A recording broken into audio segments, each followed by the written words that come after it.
Good morning, everybody. Welcome back. Second to the last week of classes, right? It's going to end. Whether we like it or not, it's going to end. On the screen, I've got this playing. It's how to turn in your quiz sheets. You can do this today. If you don't have them, don't panic. It's okay. We've got until next Friday to get them to me. The sooner you get them to me, the better. I can update your quiz score in Canvas, and you can have the most accurate version of your grade you could possibly get as of right now. Just get them stapled together, make sure your name's on them, and do total up the total points you got. Don't worry about the points that were possible, okay? And when I was looking back at this, I failed to hand out enough points, so it's not going to be out of 50. It's probably going to be more like out of 20 or something. So again, don't stress the points that you got. Just total them up for me. Table them all together. If you've got issues, if you've lost pages, your dog ate your homework, whatever, just let me know. We'll work it out. Okay? So this isn't meant to be a high stress thing here. And I'll just kind of have this going like as class starts, right? And just as a reminder for turning in those quiz sheets. All right. I should probably say this too. Tomorrow's lab isn't. So in other words, the lab that we're going to do tomorrow, we did last week, the calorimetry lab. So tomorrow's lab is an opportunity to come in, like get your homework done, tie up loose ends, turn in your quiz sheets, all that kind of stuff. I try to, people have asked if we could do that again, and I'm giving it another shot here. We had some space in the schedule. So if you just realize you're not on the hook for anything tomorrow. If your time can be better spent doing something else, do it. But otherwise, I will be here from 8 till 1:50, right? And you can pop in. I've got computers for you, whatever the case may be, right? So golden opportunity to get the homework done, right? As far as we can get it done, that sort of thing. All right, we were doing, that's right, ideal gas law. Okay, I had given sort of two forms of the ideal gas law, the straightforward form, and then sort of maybe a more physicsy form that got rid of some of the constants in it. I'll remind you of those equations as we go. I actually have two example problems I want to go through with you. One's, again, I sort of consider more of like a brute force. You're just solving for things in the ideal gas law. And then the other one, a change of state that is going on that we can compare beginning and end. So let's do the brute force one first. So this is like what happens when you put air pressure, when you put air in your tires, okay? Getting them to that pressure that they're supposed to be. And we start with like a known volume, known temperature, known pressure. It sounds like we kind of know everything, right? The thing is here, right? And the reason we have to brute force it is because this problem is asking us to solve for the amount of air, the number of moles. That's like an amount of air that goes in. And so I can't use the sort of cleverly physicsy version like I would like to. So we are going to be using the ideal gas law in this form, and we have an initial, we have a final. We have two different states that are going on, right? We've got what we started with, got what we end with, and they want to know the amount of the number of moles of air required to get this to happen. Well, basically, I've got to do this twice. I've got to solve for the number of moles initially, and then I need to solve for the number of moles at the end. So solving this for the number of moles, if I move the R and the T over by dividing both sides by R and T, I get my number of moles. So initially, right, what I start with is going to be my initial pressure my initial volume, the gas constant, and the initial temperature.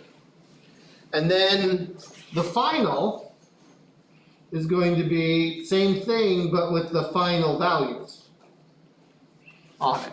Now, did they give me the final volume and the final temperature?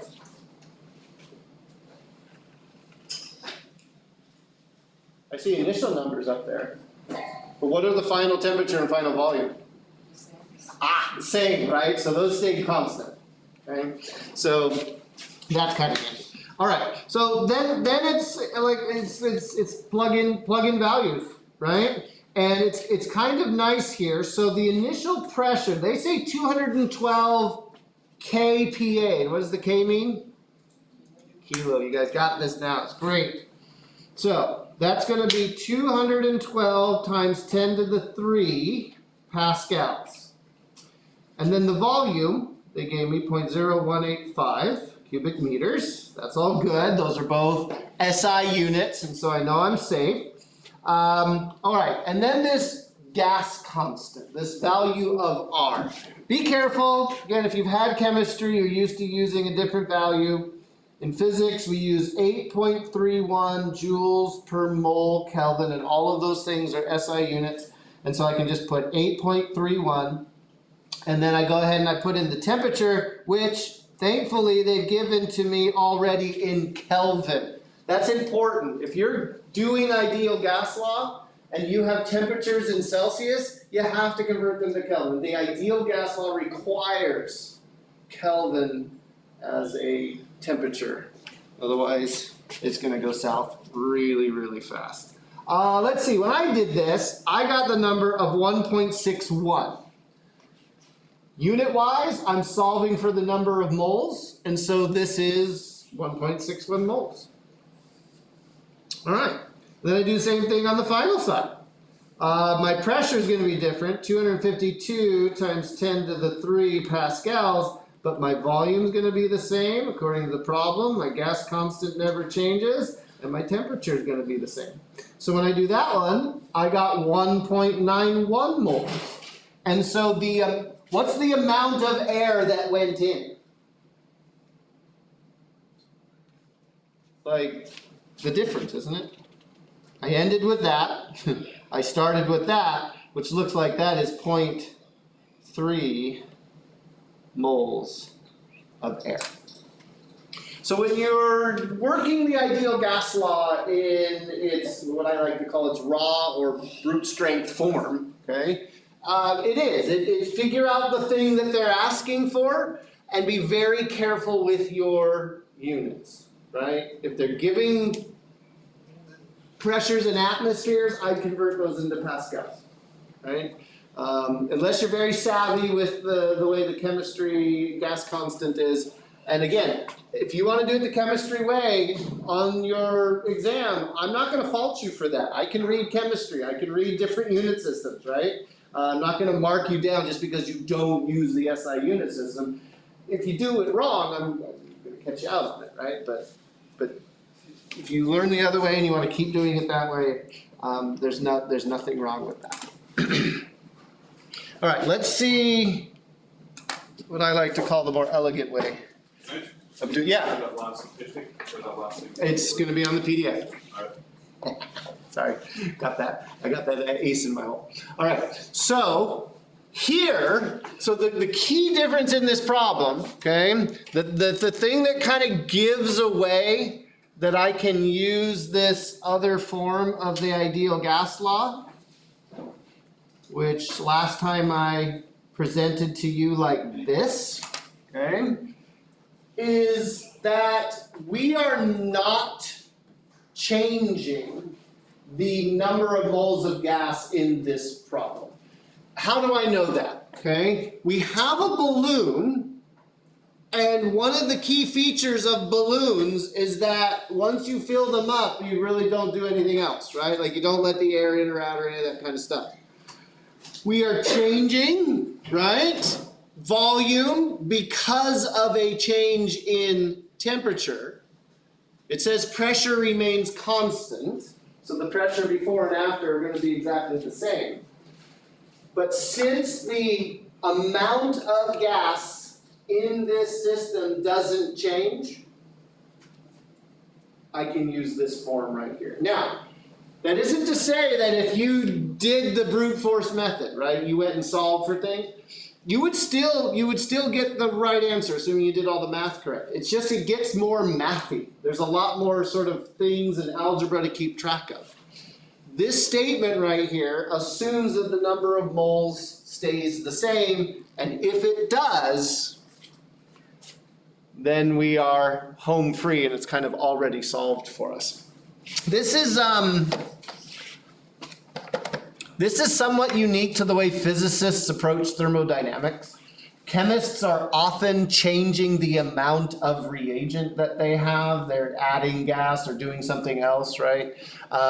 In physics, we tend to work with closed systems more often than not. The volume can change, the pressure can change, the temperature can change. But what the system's made of, the amount of gas in it, is staying the same. So again, it's just sort of a different way that we look at what's going on in the science of thermodynamics. All right, so we do have some issues in this problem though, right? What's something that kind of jumps out at you that needs to be fixed right off the bat? Liters, right? Okay, so that's not a standard unit of volume in terms of like what physicists would use. Now liters is an SI unit, okay? But we use cubic meters, don't we, in our volume. So we might want to have to deal with that. What about the 87 Kelvin? Is that all right? Is that the appropriate temperature unit to use in the ideal gas law? Yeah, that's cool, okay? 101 kilopascals, that's fine as long as I remember to do the, oh geez, 23 degrees Celsius. Can I just rant just a little bit right now about how hard it is to get the degree symbol into typing nowadays? It just is. Like you gotta go searching on all these weird keyboard things. Anyway. What's wrong with the 23 Celsius? It's Celsius, right? And what should it be? Kelvin, right? So we've got to convert this into Kelvin, right? We take our 23 degrees Celsius, we add 273, and we will get the 96 Kelvin. Is that what I did here? Yep. Okay. So there we go. We took care of that. Our other okay. So what have I got? Like, what do I start with?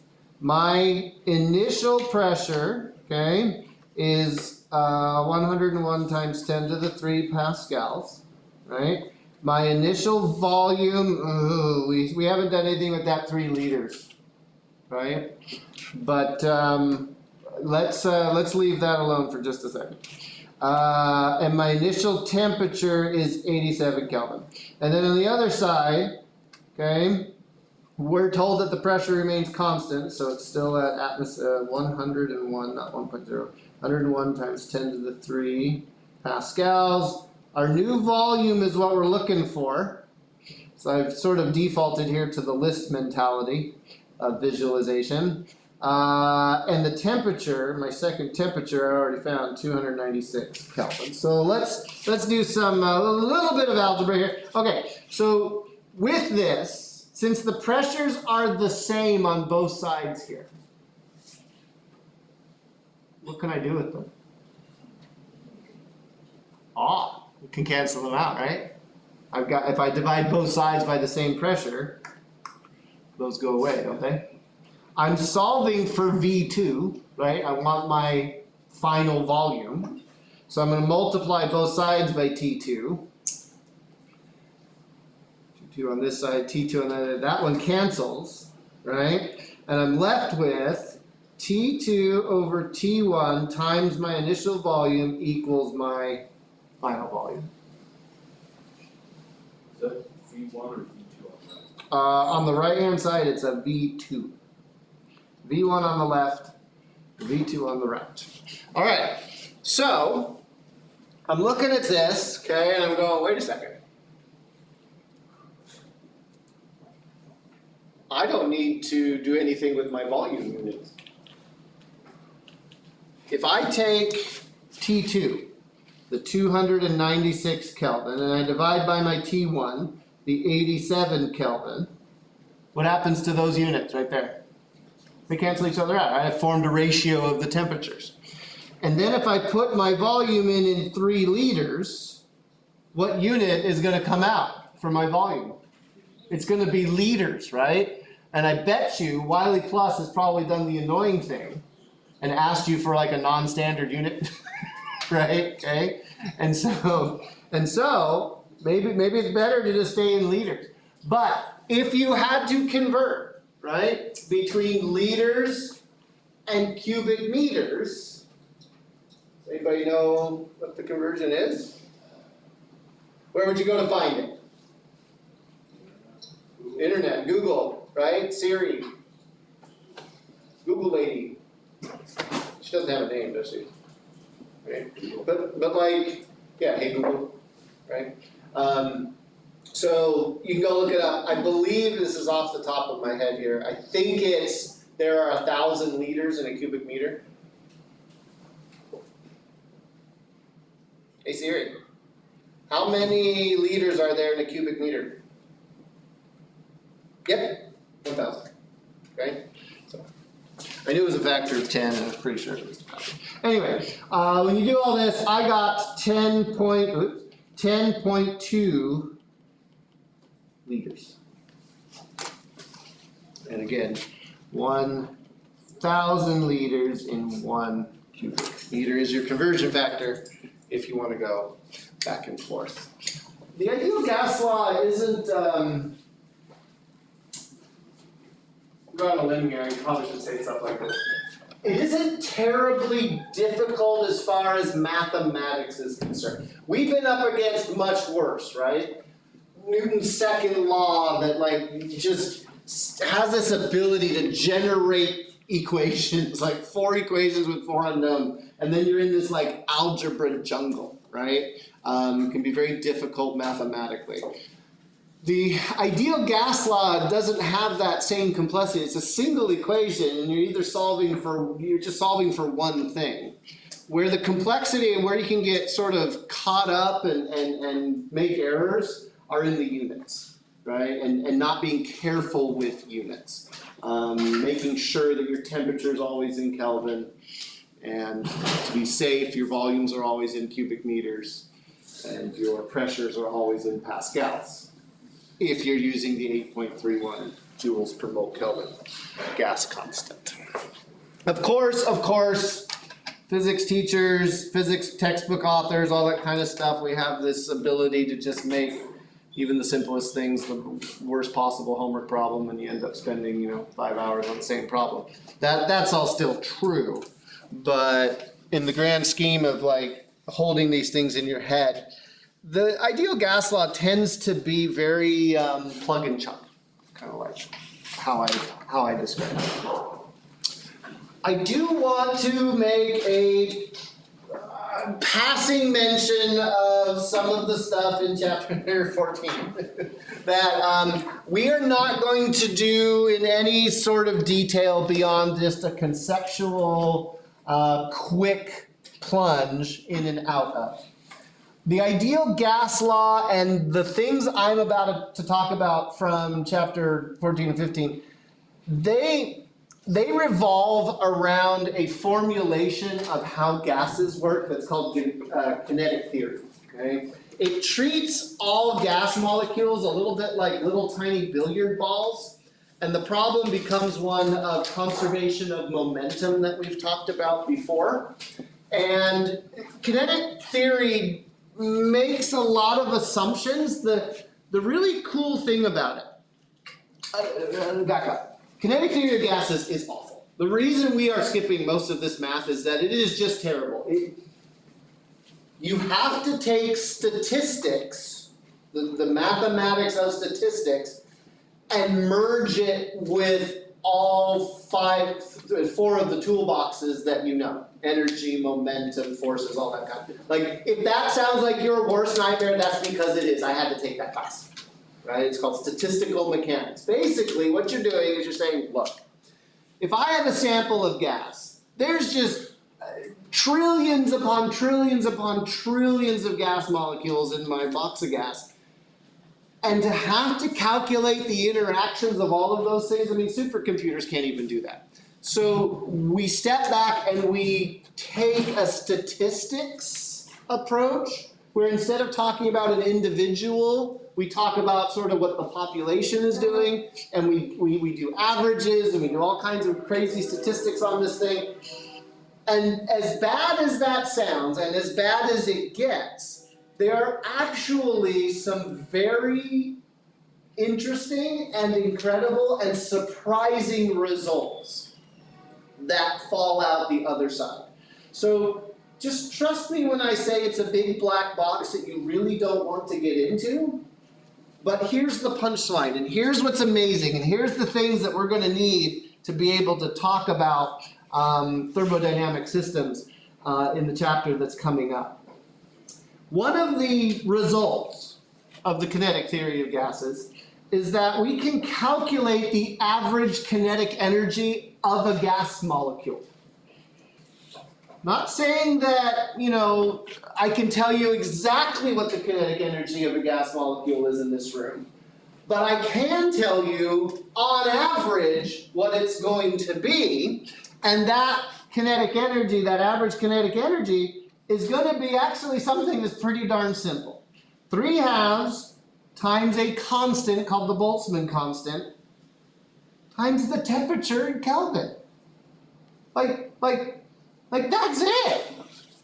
The kinetic energy of a gas molecule depends on the temperature. Now, temperature can get affected by pressure and volume, but it's kind of amazing that pressure and volume aren't explicitly in that statement. It's only the temperature. And this brings us back to the beginning when I asked you about the difference between temperature and heat and thermal energy.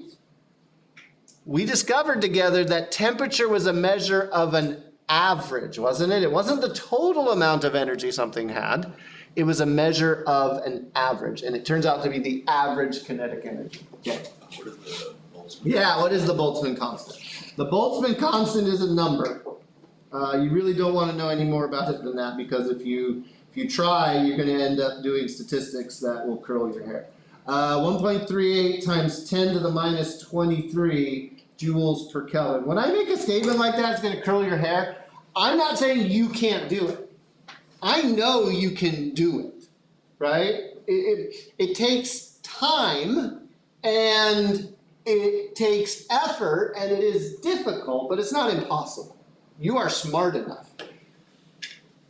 Be smart enough to not worry about it, because you're going into fields where you don't need to know those details, right? I'm trying to communicate, right, that you have the skill to do it, but take your skills in the direction away from this. Unless you really want to become a physicist and study the interaction of gas molecules for the rest of your life, you really don't want to know where the Boltzmann constant comes from, right? Okay, it's just, I know where it comes from, and I wish I didn't. How's that? Okay. All right, so it's a number, and you see it's a pretty tiny number, isn't it? So on average, a molecule of gas has a very tiny energy, but they can do things, move grasses and trees as the wind blows or whatever, right? And because there's so many of them, right? We can actually capture the energy of that motion on, say, a windmill and turn it into electrical energy. But the kinetic energy is going to be a function of the temperature. The hotter a gas is, on average, the more energetic the molecules are going to be. So I brought up the specter of the difference between temperature and thermal energy and heat. We've studied heat a lot with calorimetry. From kinetic theory, we get a statement for what the internal energy of a gas is. I think your book just uses I think your book says it's E internal or something like that. Okay, it's a symbol used.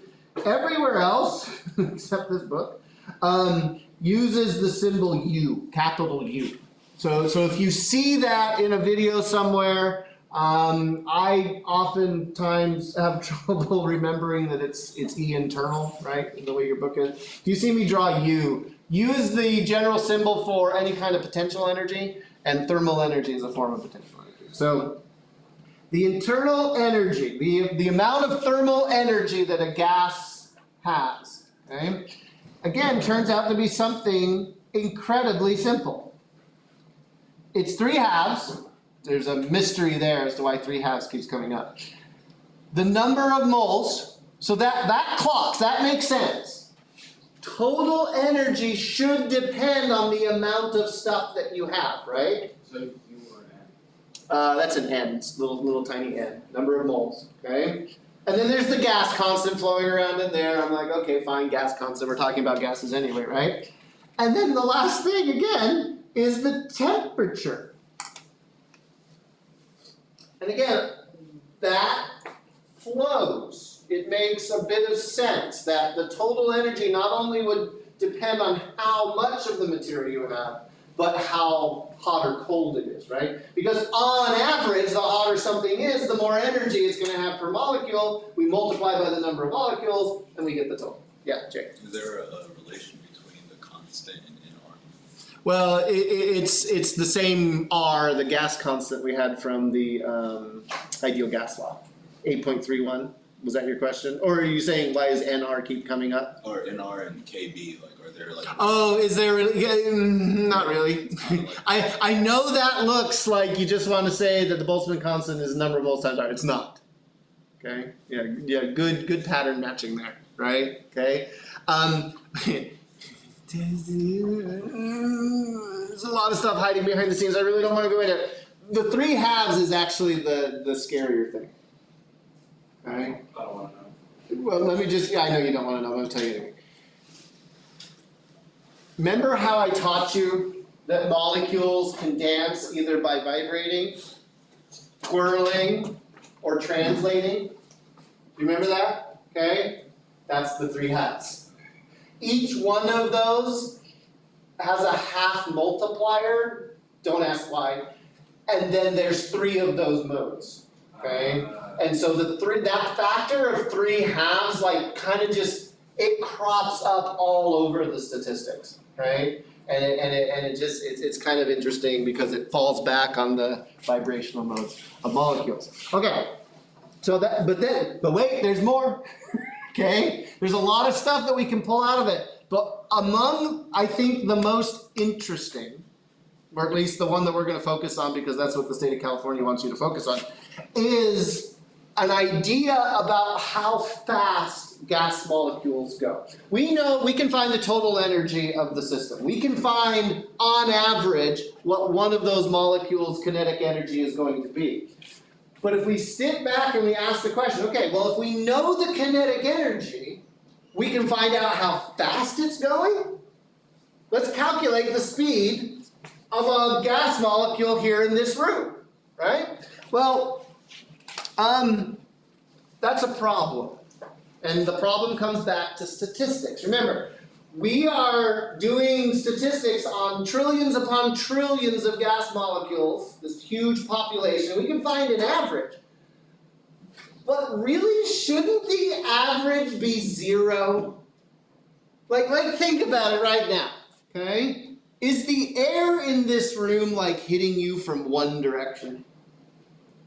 Yeah, some of you are like sitting there going, oh, I'm underneath the vent. You can hear it today, can't you? I think that vent's like blowing in hot air today. I put in a request for them to fix it. So it's not like we're feeling like a breeze, like all the gas molecules trying to go in one direction. The air in this room is fairly static. So if I asked you how fast is a gas molecule going in this room, I wouldn't be surprised if you told me 0 or really slow, right? Like I don't feel a sense, right, of the look. Not like if I stuck my head out of the window at 65 miles an hour, right? Where you'd be like, oh, wow, the gas molecules are really moving.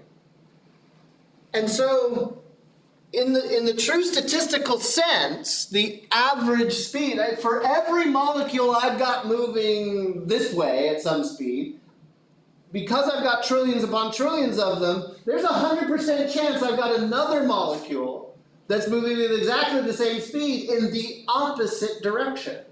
For all directions, right? It's just the nature of when you have this many things in your population, they're going to cancel out.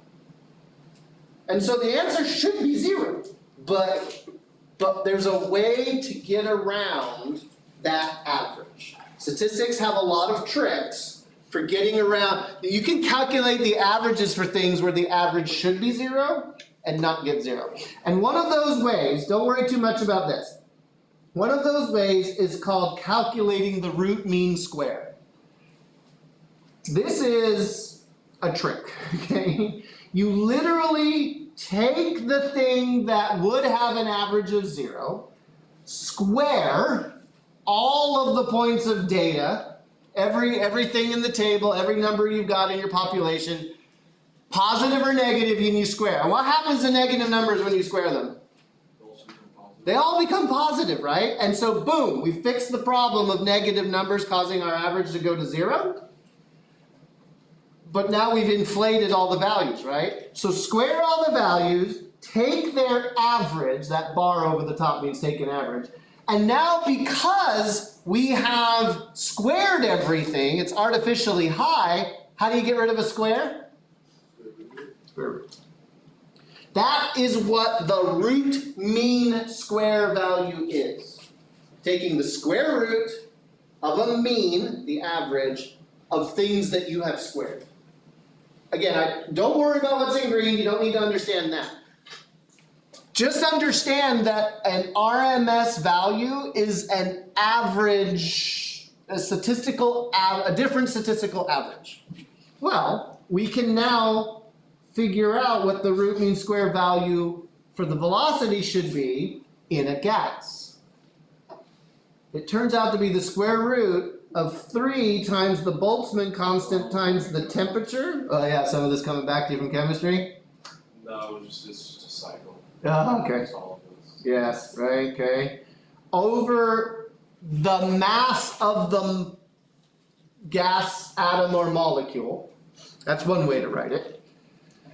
This is exactly the same thing with different values. It can then be 3 times the gas constant times the temperature divided by capital M, where capital M is molar mass. I don't want to get too much into molar mass in here. We're not going to do too much with it, but I think I mentioned it before. Like oxygen, right? It has the atomic mass on the periodic table is 16. Okay. The molar mass would be 16 grams per mole, but you got to remember to turn it into kilograms, right? So 0.016 kilograms per mole. Generally, it's a little bit easier for us to deal with the actual mass of the molecule, but whatever floats your boat, whatever data that you have, you can find out how fast they're going. So let's just for an example, okay? I'm going to do we'll do hydrogen gas. It's pretty simple stuff, okay? Hydrogen gas, it's diatomic, it's H2. So hydrogen has an atomic mass of 1, or when it's in a gas form, it's H2, so it has a mass of 2 on the periodic table. I could look up what the mass of that individual molecule is, or I could use the molar mass, doesn't matter. And when I do that, I get, so for hydrogen gas, okay, at room temperature is supposed to be, I think, 20 degrees Celsius or something like that, okay? Get all my temperatures in Kelvin, all that kind of stuff. The root mean square value for hydrogen at room temperature is 1.9 times 10 to the 3 meters per second.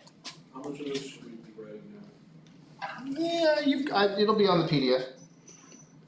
I mean, it's up to you what you want to write down. This is 1,900 meters per second, or 1.9 kilometers per second.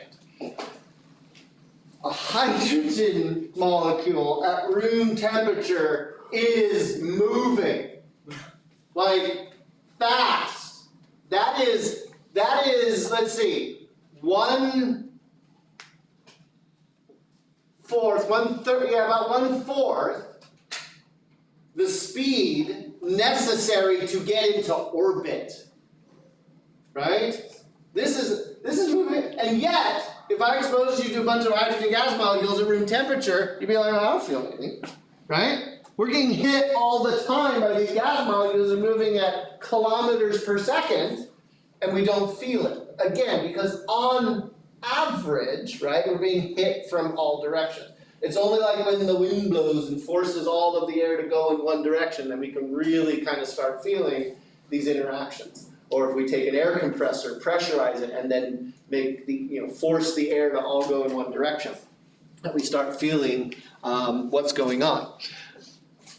The heavier something gets, so this is a very light thing, but the heavier it gets, right, the smaller this number becomes because it's in the denominator. So the heavier the molecule, the slower it goes. But in terms of temperature, the higher the temperature gets, the faster these molecules are going to go. And so now let's tie all of this in. What I have to do is I have to tie thermodynamics back to things that interest me. So we're going to go to orbital mechanics. What does Earth's atmosphere consist of? Like, a majority of Earth's atmosphere has like 2, maybe 3 things in it. What is it? Oxygen, carbon dioxide. So oxygen, right? Nitrogen's the big one, isn't it? Like 70-something% of our air is nitrogen, which we can't do much of anything with, okay, in terms of like respiration. It's just gas in, gas out. And then there's oxygen, which is like 18% or something like that, okay? So there's some left over here, isn't there?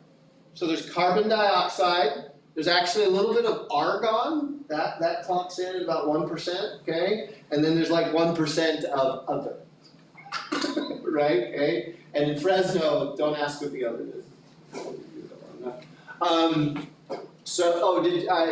I'm alluding to the American Lung Association just published its clean air grades for major metropolitan areas in the United States, and we got second place for worst air in the country.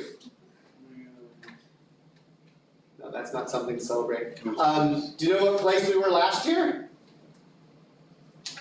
Second place. You know who we were the year before that? Third place. If you go back, since they've been doing it, we've always been in the top 4. Who always wins? LA. No? Back in the 70s, LA was winning. But they fixed it. LA, so Los Angeles does not get into the top 10 anymore. Riverside does get into the top 5. You know who the winner is every year? Bakersfield.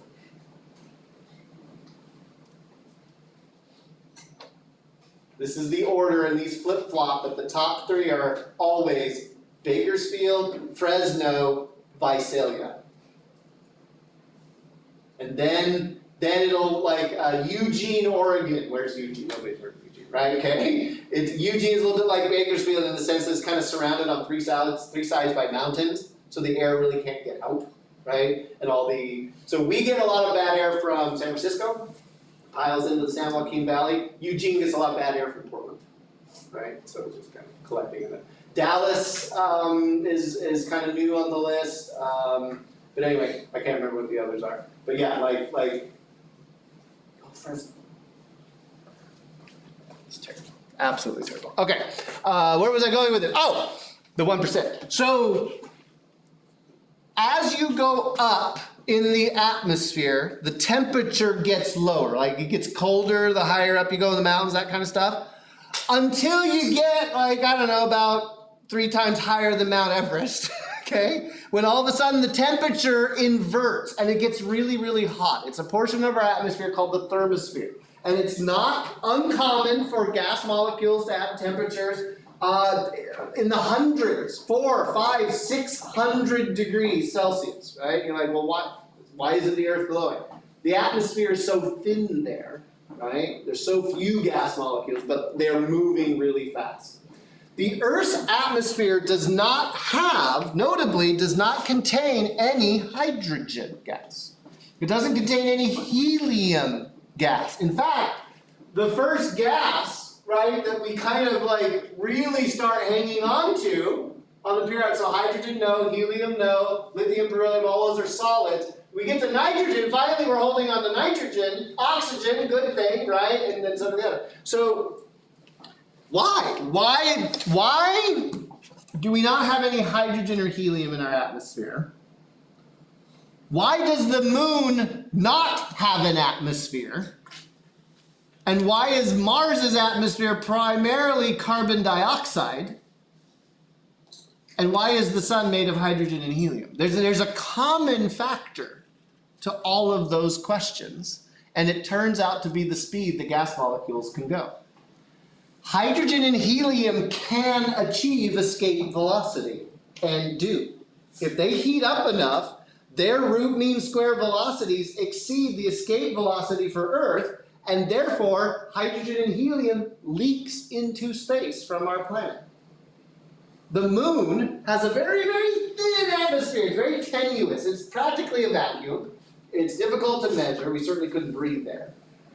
But the reason the moon does not have an atmosphere is that its escape velocity is so low that virtually every gas, except some very heavy ones like krypton and argon, right, can just leave. Their root mean square velocities at those temperatures are high enough that they exceed escape velocity, and you can't have an atmosphere. Mars's atmosphere being primarily carbon dioxide. Now, does anybody, you guys know, some of you are biologists, why do we have oxygen in our atmosphere?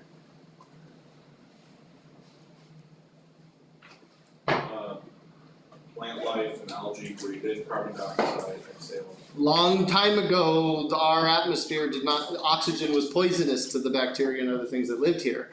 And then one of those bacteria and algae performed a really neat trick. They started pooping out oxygen.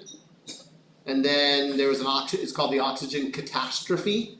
A lot of these bacteria things died off because they poisoned themselves.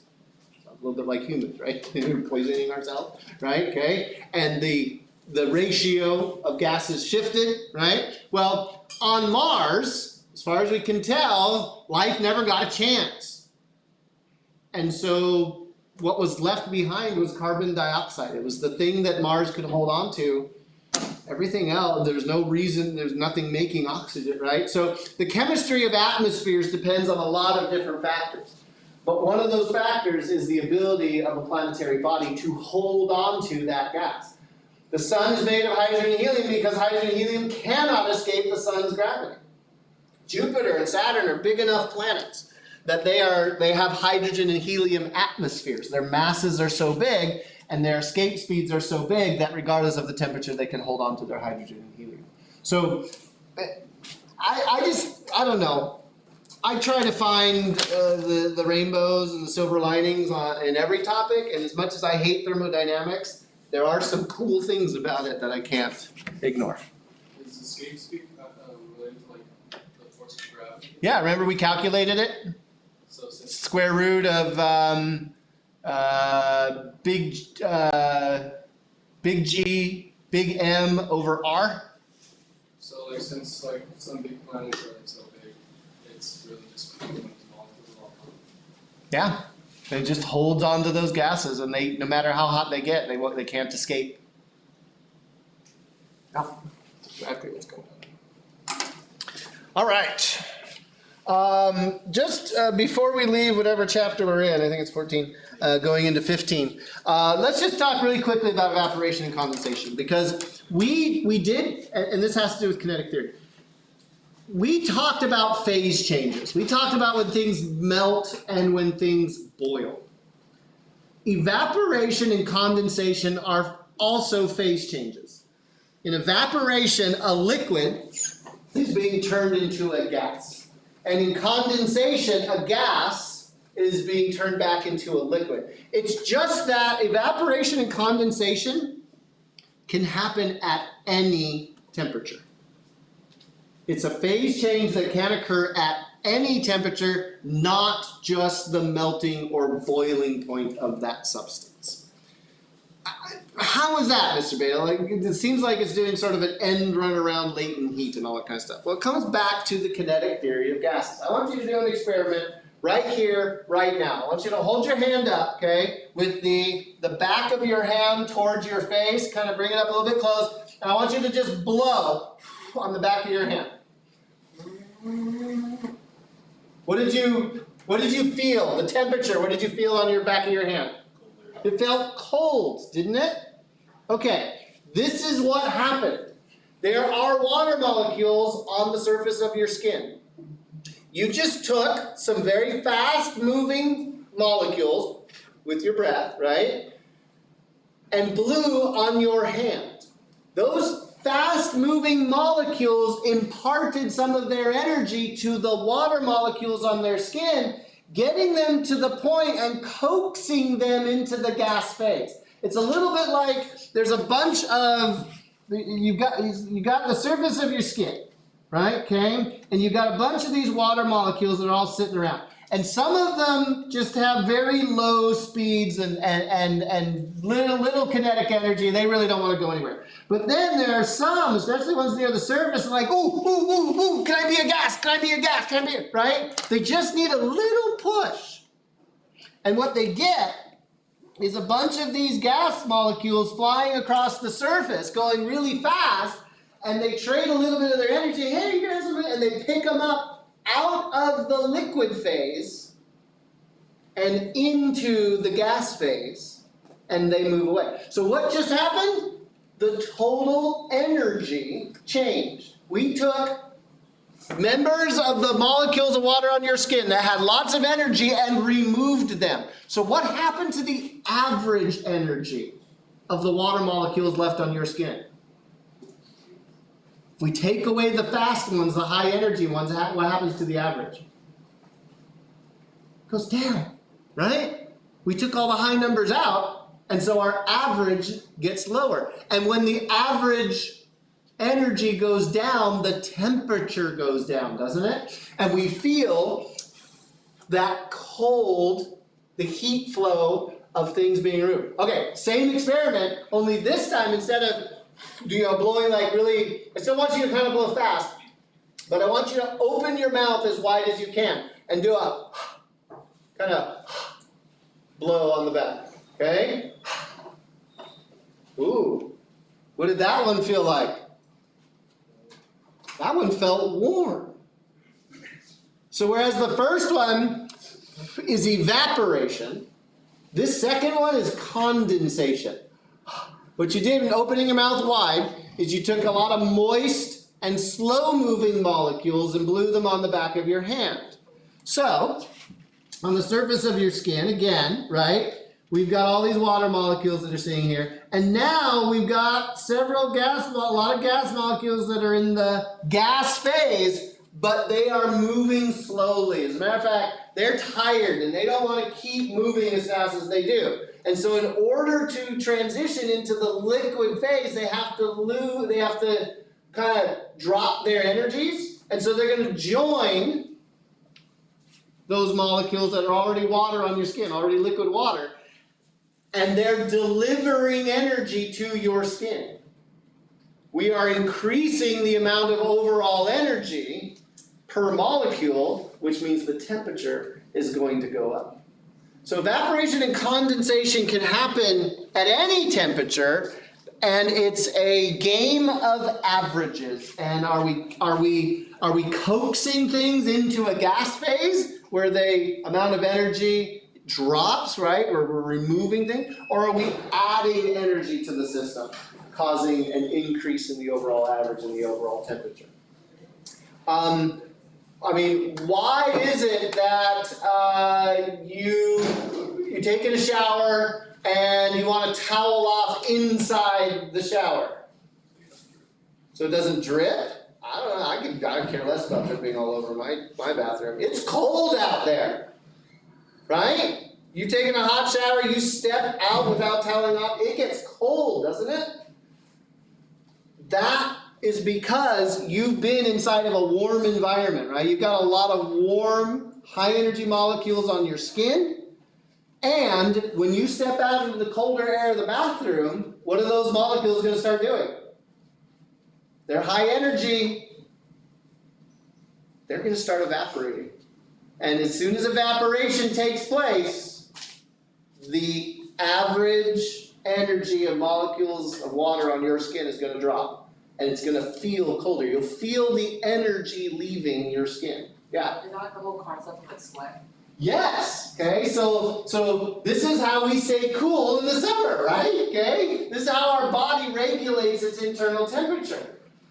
When we get hot, we begin to sweat, right? We actually form water on the liquid drops on our skin, so that liquid can be turned into a gas, right? And it seems weird, right? To go from liquid to gas means that like you have to increase the energy. Well, yeah, it has to increase the energy, but if we can draw that energy away from the skin will feel cooler. So, how do we cool off in the summertime? Well, obviously air conditioning, but without an air conditioner, if you sit in front of a fan, right, you get something to blow air on you, it feels cooler, doesn't it? It feels cooler because you're evaporating water off your skin. The high energy molecules want to be with the higher energy molecules, and they'll get pulled off and the temperature will drop. But the fan doesn't feel good all the time, does it? Like it gets to a point after a few minutes where you've been sitting in the fan, and where the fan at first felt good, now it just feels like it's blowing hot air around. You have reached an equilibrium where the rate of evaporation and the rate of condensation is equal. In other words, the amount of energy leaving your skin is exactly the same as the amount of energy entering your skin. And there's no longer a thermal gradient, and so you don't feel any kind of energy transfer, and it doesn't feel as good. So all you have is a fan, and it just doesn't feel, it feels hot. What do? Make it go faster? You can only go so fast. You jump in a pool, you get a spritz bottle, you put a cold cloth on your neck, right? You get your skin wet again. With wet water, that can start evaporating, right? Okay? And you can get, again, sort of that temporary relief, right? Air conditioners are fans that actively draw moisture out of the air so that your skin can continue to evaporate moisture off. That's why we tend to feel a little bit dry when we're around air conditioners, or even heaters. Heaters have a similar effect. So, playing with, I guess my point in sharing all of that with you is to underline the fact that even though thermodynamics, Mr. Balogh doesn't like it, and the kinetic theory of gases involves statistics and some pretty hairy mathematics, there's still a lot of power in understanding what's going on there, okay? The bottom line for you is you gotta be able to solve your homework and pass the test, of course. But it does start to show sort of how all of our different sciences are connected in terms of like thermal regulation of body temperature in mammals and all of these other, space physics. It's really kind of all over the place. All right, transitioning to chapter 15. This is an excellent segue, because what chapter 15 does is it starts to bring all of what we've learned together. What we've learned about thermal energy, what we've learned about temperature, what we've learned about heat, specific heat. It's all about energy. It really is. Everything in thermodynamics is about energy, and whereas chemists will take this discussion and start talking about like breaking the energy of chemical bonds and endo and exothermic reactions. Chemists focus on that kinetic theory and get into the details of what those molecules and atoms are doing. In physics, we take a different approach, a different tack. We are more concerned with a bigger picture And especially since this is physics 2A, and this class is all about mechanics and how and why things move, we are going to take this idea of thermal energy and move it in the direction of how do we use it? How do we get things to move based on our understanding of all of these systems? Question or not? So what physicists have done is they've codified, there are,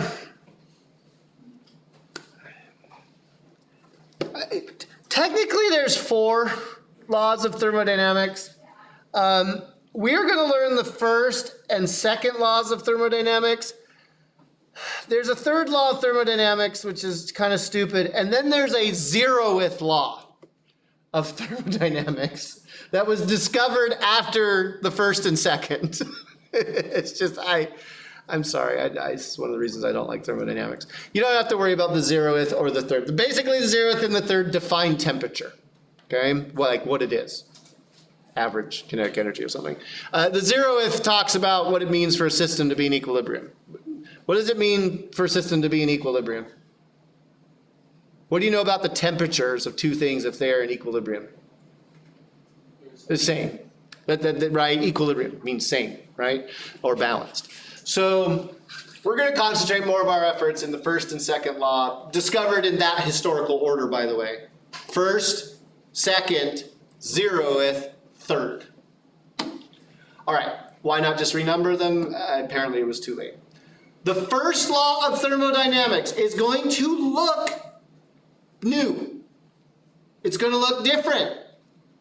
But it is something that you have already seen and already know, and you don't need to panic yet.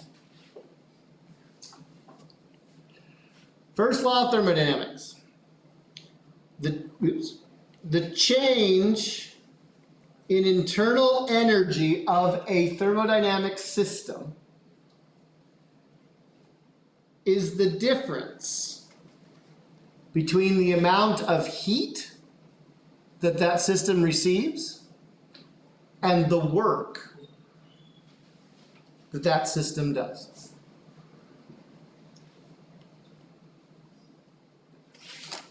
In other words, it's conservation of energy. I know it doesn't look like it's symbolically. The symbols here don't look anything like our work non-conservative equals, right, a difference in 10, although it kind of does. The work's on the wrong side a little bit, right, okay? But I beg you, I'm going to remind you a lot about this, because we're going to get in the weeds and you're going to feel like this is totally different. And you're right, in the weeds it does feel totally different. But at its core, this is conservation of energy. Now, to be able to explain what I mean by that and how we're going to apply it, we need to make sure that we are all talking the same language. And this is where you're going to be forced into thinking the way that physicists think about thermodynamic systems. When we drop that word, we are not being ambiguous or like all-encompassing. We're actually thinking about something extremely specific. The system we have in mind is this. There is a container. The container has a lid, but the lid is a piston. It's something that can move up and down, right? So this piston can go either way, changing the volume. And inside this container is an ideal gas. And so the volume of the container can change, the pressure of the gas can change, and the temperature of the gas can change because we can heat it up. That's supposed to be a fire. I'm not sure that I did it very well. Or we can cool it off, and those are supposed to be ice cubes. Okay? So heat can go into or out of this system through its walls. The pressure and volume of the system can change. But when I say the change in internal energy of a thermodynamic system, I am thinking directly of the gas that's inside of that piston. Changing whatever change in energy I get, it has to be the difference between the amount of energy that went in or out, Q, and the amount of work that this system does on its surroundings. Now, wait a second. Work. What's work? We did work before. In general, what is work? It's the same unit as energy, right? And they transfer. But work specifically is all about force being applied over a distance. If the distance isn't, hi, Miss Cherry. You do it wrong. No. Please come up here, Miss Cherry. Please come up here. You made the mistake of coming in. Everybody, Miss Cherry from chemistry, good friend of mine. We actually like each other, but we're going to yell at each other for just a second, okay? You do it wrong. Yes, okay. Why is Miss Cherry saying we're doing it wrong? Those of you that have had chemistry, okay, are going to be right up against a problem here. It's a fight, okay, between the two of us, right? Okay, go ahead. Okay, Thank you. right? The correct way. Miss Cherry, Yes. when work is done on a system, what do you call that? Like what sign is it? Yeah, what sign is it? Work done on a system? Work Positive. done on the system, Positive. okay? Physicists call that negative, Yes. okay? That's because in chemistry, they're worried about what's going on with that gas. What's happening to the gas inside of that? You have the same picture of the system in your brain, right? Yeah, okay? But in physics, we could care less about the gas, and we want to know what's happening to the rest of the universe. Who cares about the universe? It's because chemists are selfish. We are. All revolves around me. Well, but we are the center of the universe because we can pick where zero is. Whatever. Thank you. Come by later, by the way. Okay. I will talk to you for a few minutes. Yeah. Yeah. Michael was very proud for your electrical engineering Yeah, that's that what you I did want to today. talk about. Okay. A few questions. All right. So. Anyways, moral of the story, chemists are right, physicists are wrong. We're always better than they are. Don't listen to him. Listen to me. Moral of the story, physics is the true science and everything else is stamp collecting. Thank you. But this is a fight. I'm glad she came in when she did, okay? Because this is a fight. And you are right in the middle of a turf war, okay? Chemists do different science for work than physicists do. So if you're sitting there in your homework and you've had chemistry and you're confused, you're like, why is this positive? Why is this negative? It's our fault. It's not your fault. Okay? Quite frankly, she left too soon. Quite frankly, I wish that chemists would take thermodynamics from physicists. They do it better. Like not that their way of thinking about it is better, but like it's more incorporated into their science at a fundamental level, right? Physicists, we've really moved past thermodynamics. We moved into quantum mechanics, which is just a natural extension of everything we're talking about, actually. And I just wish that we would stop confusing students, but the state of California won't let us, and we have to do it this way. Anyway, work in this class, okay? Work done on the surroundings. If the piston moves up,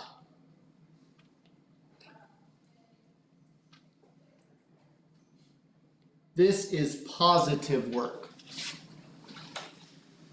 Again, in physics, we are going to take the motion of that piston, we're going to connect it to something and try to get something else to move. I'm getting a little bit ahead of myself, but like your car, the engine in your car, what does it burn? Gas, fuel. It's a fuel-air mixture inside of a cylinder that has a piston in it that is pushed by the ignition. When we ignite that fuel-air mixture, it pushes on that cylinder. Chemists are all worried about all the energy that's leaving the gas. Whereas physicists, we want to know what work that piston is going to do. We're both right. We're both wrong. We're both doing exactly the same thing. We're conserving energy. We're just arguing over which way is positive, right? The chemists, and from my point of view, are saying down is positive, right? And I'm saying up is positive, right? It's a coordinate system argument, right? And not a fundamental science argument. We agree on all the fundamentals.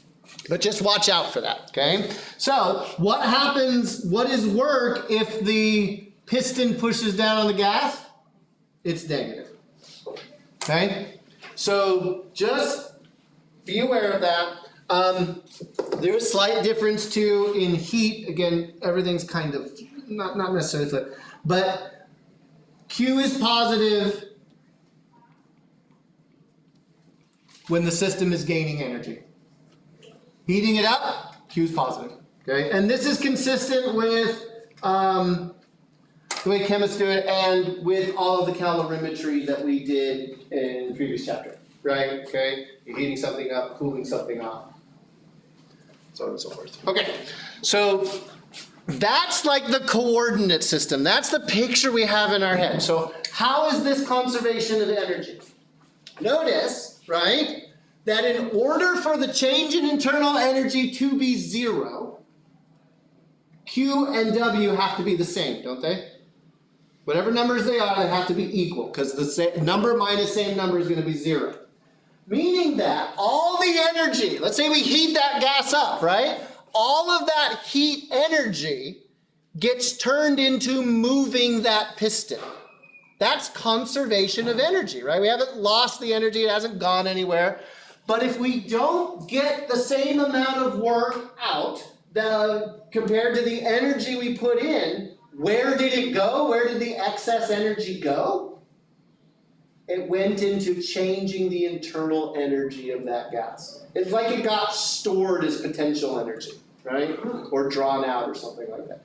This is conservation of energy in the sense that we can't lose energy. We have to keep track of where it's going. And if we do have a difference between heat and work, the gas is going to absorb that difference. So I do apologize in advance for the confusion surrounding the way chemists do it and physicists do it.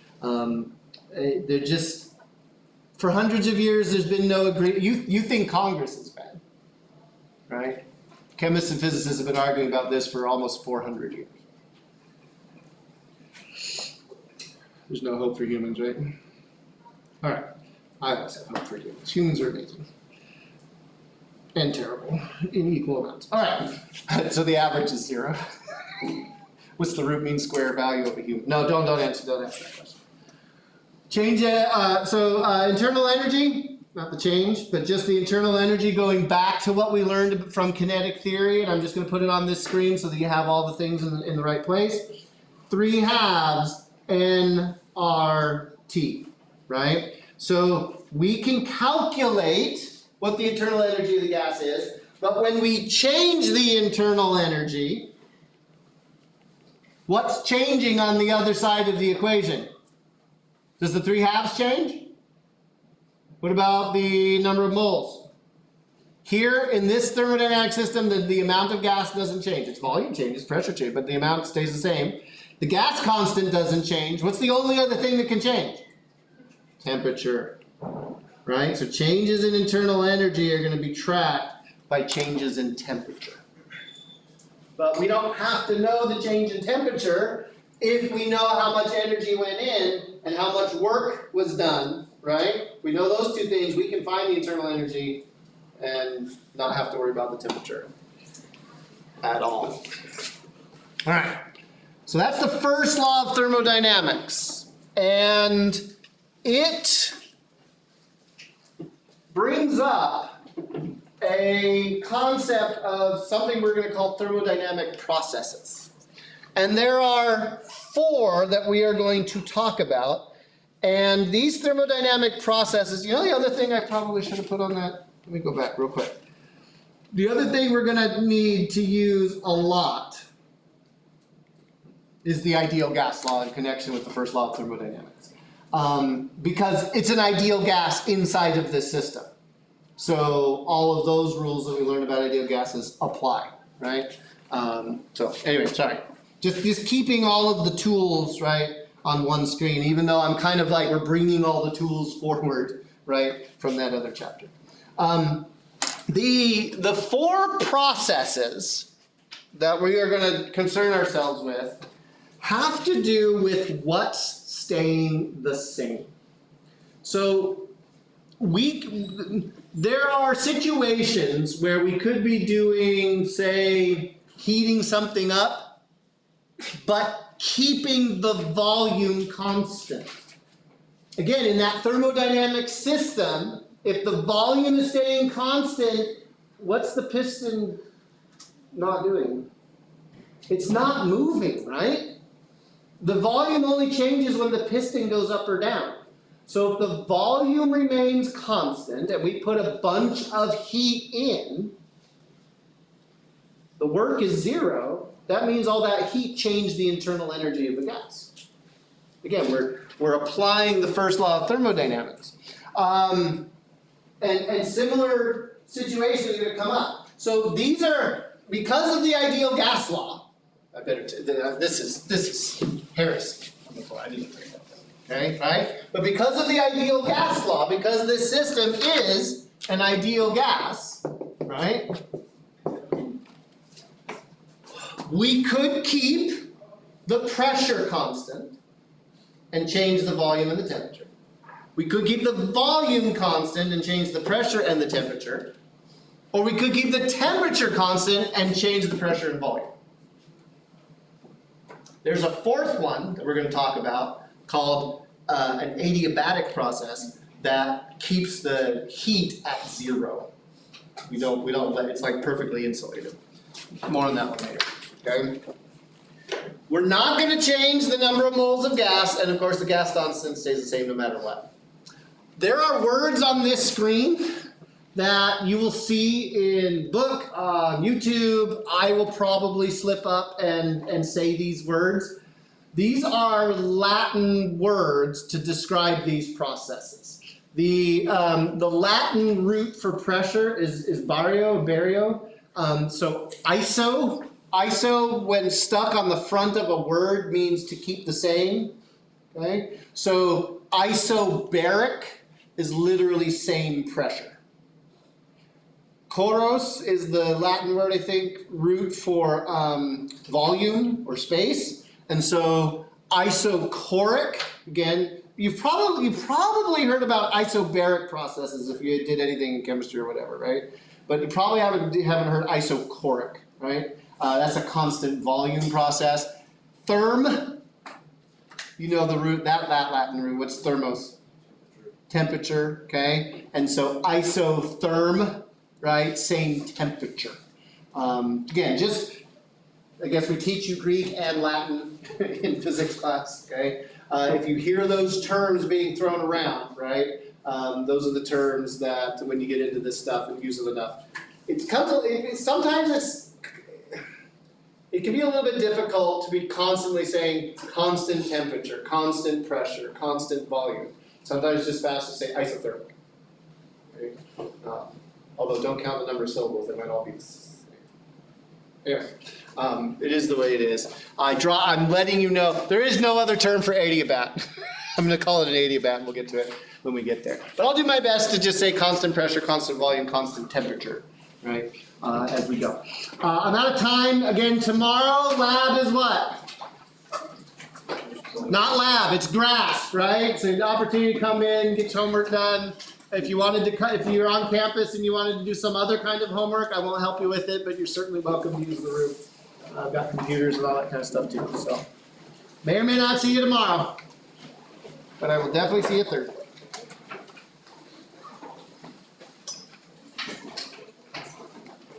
Say that again?